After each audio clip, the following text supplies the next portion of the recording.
I oversee and help in the CLGs in the Kanyiri zone. And they are divided in circles, and those of us who are in CLGs would know perhaps that they are in CLGs for better management and help.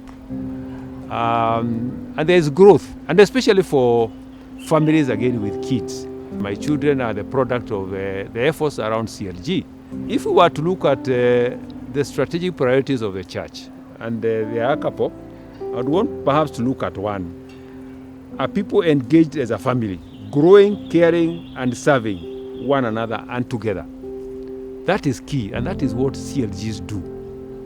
They are components of what it is in some, again, CLGs will do, community life groups, for those who may not know what it stands for.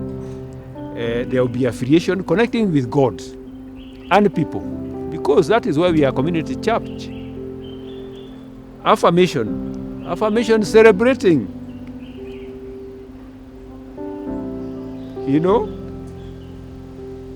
Accountability. Anybody who doesn't have an accountable person to their lives, which is perhaps also why we have mentors, is one who is headed south. And this happens within CLGs. Application. Yes, as we learn, do we apply the word of God and the learning that happens within CLGs? That is application, without which the word perhaps is not complete.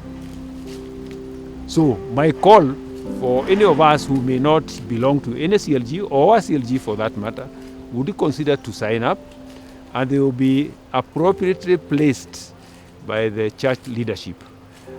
Today, unlike before, when we used to have physical meetings and it was awesome fellowship, much of this activity happens online, which means, therefore, you could still join a CLG that is very far from where you live.